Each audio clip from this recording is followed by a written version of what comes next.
നമസ്കാരം. പ്രത്യേക ന്യൂസിന്റെ മറ്റൊരു വീഡിയോയിലേക്ക് ഏവർക്കും ഹൃദയം നിറഞ്ഞ സ്വാഗതം. സത്രങ്കാവ് ഭഗവതി ക്ഷേത്രം കല്ലടിക്കോട് കാഞ്ഞിരാണി റോഡിലൂടെ പോകുമ്പോൾ ഇടത് സൈഡായിട്ട് കാണുന്ന ഒരു ക്ഷേത്രമാണ് സത്രങ്കാവ് ഭഗവതി ക്ഷേത്രം. വലിയൊരു സ്പേസ് ഉള്ളൊരു ക്ഷേത്രമാട്ടോ. എന്ന് വെച്ചാൽ വലിയൊരു ഗ്രൗണ്ടും കാര്യങ്ങളൊക്കെ ആയിട്ട് വളരെ സ്പേസ് ഉള്ളൊരു ക്ഷേത്രമാണ്. ഈ ക്ഷേത്രത്തിന്റെ ഭംഗി എന്ന് പറഞ്ഞാൽ ഈ വീഡിയോയിൽ കാണിച്ചത് എന്തെങ്കിലും പ്രത്യേകത എന്നുള്ളത്. ഇവിടെ വരുന്ന സമയത്ത് കണ്ടാകർണനും ഭൈരവനും പൂജ നടന്നുകൊണ്ടിരിക്കുകയാണ്. ദേവിയുടെ പൂജ കഴിഞ്ഞു. ദേവിയുടെ പൂജ രാവിലെയും വൈകുന്നേരങ്ങളിലാണ് പൂജ കഴിഞ്ഞു. ഈ സ്റ്റെപ്പ് കയറിയിട്ട് നേരെ മുകളിലേക്ക് പോകുന്നത് ദേവീക്ഷേത്രമാണ്. സത്രങ്കാവ് ഭഗവതി ക്ഷേത്രം കല്ലടിക്കോടാണ് ഈ ക്ഷേത്രം സ്ഥിതി ചെയ്യുന്നത്. അപ്പോൾ നേരെ ഞാൻ പടിക്കെട്ടുകൾ കയറിയിട്ട് ക്ഷേത്രത്തിലേക്ക് പോവുകയാണ്. ഇവിടെ മുഴുവനും ആലിൻ്റെ ഇല വീണിട്ടുള്ള ഒരു അറ്റ്മോസ്ഫിയറാണുള്ളത്. എന്തായാലും നല്ല ശാന്തമായിട്ടുള്ളൊരു അന്തരീക്ഷമാണ്. വളരെ ഒരു ഡിവോഷണൽ വൈബാണ് ഇവിടെ വരുന്ന സമയത്ത്. ഇവിടെ നട അടച്ചിട്ടുണ്ട്. ദേവിയുടെ പൂജ രാവിലെ കഴിഞ്ഞ് നട അടച്ചിട്ടാണ് തിരുമേനി അപ്പുറത്ത് ഭൈരവൻ കണ്ടാകർണൻ പൂജ കഴിക്കാൻ പോയിട്ടുള്ളത്. അപ്പോൾ ഇവിടെ കുറച്ച് അമ്മമാരൊക്കെ അവിടെ ഉണ്ട്. ബാക്കി ക്ഷേത്രത്തിൽ വേറെ ആരുമില്ല, ക്ഷേത്രം ഭാരവാഹികളൊന്നുമില്ല. നമ്മൾ അവരോടൊന്നും പറഞ്ഞിട്ടില്ല, ജസ്റ്റ് ഒരു വീഡിയോ എടുക്കുക എന്ന് പറഞ്ഞിട്ട് അങ്ങനെ ഇറങ്ങി വന്നതാണ്.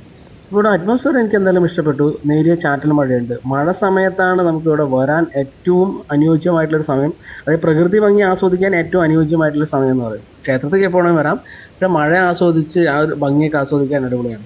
ഈ ഒരു ആല എനിക്ക് ഭയങ്കര ഇഷ്ടപ്പെട്ടു. കാരണം നല്ല കെട്ടിപ്പിണഞ്ഞ് കിടക്കുന്ന വള്ളികളൊക്കെ ആയിട്ടാണ് ഈ ആല് കിടക്കുന്നത്. ആല് ഭയങ്കര വലിപ്പമുള്ള ആലാണ്. കുറേ കാലമായി എന്ന് തോന്നുന്നു ഈ ആലിൻ്റെ ഒരു പ്രത്യേകത കണ്ടിട്ട്. കാലങ്ങൾ പഴക്കമുണ്ടെന്ന് തോന്നുന്നു. അപ്പോൾ ഇതാണ് നമ്മുടെ ദേവീക്ഷേത്രം. ഈ ദേവീക്ഷേത്രത്തിലെ പൂജകളെല്ലാം കഴിഞ്ഞ് അവിടെ അടിച്ചുവാരിക്കൊണ്ടിരിക്കുകയാണ് അമ്മമാരൊക്കെ. കുറേ ആലിലകൾ അടർന്നടർന്ന് വീഴുന്നുണ്ട്. ഇഷ്ടം പോലെ ആലിലകളാണ് അവിടെ കിടക്കുന്നത്.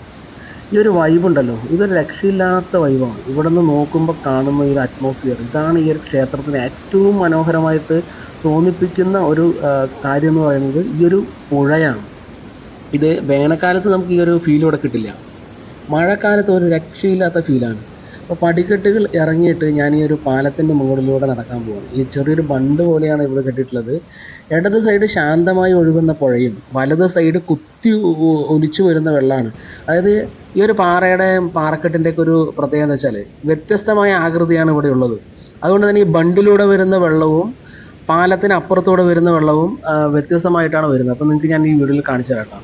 ഇപ്പോൾ നോക്കിയാൽ നിങ്ങൾ, ഇവിടെ ശാന്തമായിട്ട് ഒഴുകുന്നു, ഇവിടെ കുത്തിയൊലിച്ചൊഴുകുന്നു. അപ്പോൾ വ്യത്യസ്തമായ ആകൃതിയാണ് ഈ പാറക്കെട്ടുകൾക്കും അതുപോലെ പാലത്തിനൊക്കെ ഉള്ളത്. അപ്പോൾ ബണ്ടിലൂടെ വരുന്ന വെള്ളവും പാലത്തിലൂടെ വെള്ളവും വരുന്ന ഒരു ഫീൽ ഉണ്ടല്ലോ, അത് ഭയങ്കര രസമാണ് കാണാൻ. ഇവിടെ കുറച്ച് അപകടം നിറഞ്ഞ സ്ഥലമാണ്. കാരണം നമ്മൾ നോക്കി നിൽക്കണം. നമുക്ക് ഇവിടെ എത്ര ആഴമുണ്ട് എന്നൊന്നും അറിയില്ല. അറിയാതെ എങ്ങാനും തെന്നി വീണ് കഴിഞ്ഞാൽ നമുക്ക് വളരെ ബുദ്ധിമുട്ടാണ്. മൊത്തം പാറയാണ്, തലയിടിച്ച് വീഴും നമുക്ക് അറിയാതെയൊക്കെ വീണ് കഴിഞ്ഞാൽ. അപ്പോൾ ഇവിടെ പരിചയമുള്ള ആൾക്കാരാണെങ്കിൽ കുഴപ്പമില്ല, അവരോട് ആ ഒരു സൈഡിലൊക്കെ നിന്ന് കുളിച്ചിട്ടൊക്കെ പോകാം. പ്രത്യേകിച്ച് പടവുകളോ കാര്യങ്ങളൊന്നും ഇല്ല. നമുക്ക് കുളിക്കാൻ അങ്ങനൊരു പടവുകളും കാര്യങ്ങളൊന്നും ഇല്ലാത്തതുകൊണ്ട് മൊത്തം പാറയാണ്. അപ്പോൾ ഈ പാറയുടെ സൈഡൊക്കെ നിന്ന് കാല് കഴിയുമ്പോഴും കുളിക്കുമ്പോഴൊക്കെ നമ്മൾ സൂക്ഷിച്ച് വേണം ചെയ്യാൻ വേണ്ടിയിട്ട്. ഉരുങ്ങി നമ്മൾ എത്തിക്കഴിഞ്ഞാൽ നേരെ താഴത്തേക്ക് എത്തുക. പിന്നെ ഈ ഒരു ഗ്യാപ്പിലേക്ക് എത്ര ആഴമുണ്ട് നമുക്കറിയില്ല. അതുകൊണ്ട് തന്നെ കുറച്ചുകൂടി സൂക്ഷിക്കേണ്ട സ്ഥലം കൂടെയാണ്. പക്ഷേ ഏറ്റവും ഭംഗി എന്ന് പറയുന്നത് ഈ ഒരു അറ്റ്മോസ്ഫിയർ തന്നെയാണ്. ഒരു രക്ഷയില്ലാത്ത വൈബാണ്. നമുക്ക് കണ്ട ഈ ഒരു ഭാഗത്തൊക്കെ കാണാൻ ഭയങ്കര രസമാണ്. വെള്ളം ഇങ്ങനെ പതപോലെ ഉയർന്നു പോകുന്നു. ആ നേരിയ മഴയും കാര്യങ്ങളൊക്കെ ഉണ്ടെങ്കിൽ നല്ല രസമാണ് ഇവിടെ. അപ്പോൾ നമ്മളത് തിരിച്ച് ഇങ്ങോട്ട് വരികയാണ്, ക്ഷേത്രത്തിൻ്റെ ഒരു ഭാഗത്തേക്ക് വരികയാണ്. ഈ ബണ്ടിലൂടെ കണ്ടില്ല ഒരു ഹോളുണ്ട്, ആ ഹോളിലൂടെ ഒരു വെള്ളം ഒഴുകുന്നുണ്ട്. അപ്പുറത്ത് പാലത്തിലൂടെ വെള്ളം ഒഴുകുന്നുണ്ട്. ഇവിടെ പതഞ്ഞ് പൊങ്ങുന്ന വെള്ളങ്ങളാണ്.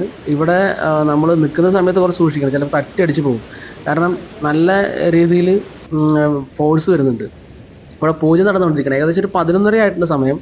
ആ 11:30ക്കും ഇവിടെ പൂജ നടന്നുകൊണ്ടിരിക്കുകയാണ്. ഭൈരവൻ കണ്ടാകർണൻ എന്ന ആ ഒരു കൺസെപ്റ്റ് അവിടെ ഉള്ളത്. അപ്പോൾ അവിടെയാണ് ഇപ്പോൾ പൂജ നടന്നുകൊണ്ടിരിക്കുന്നത്.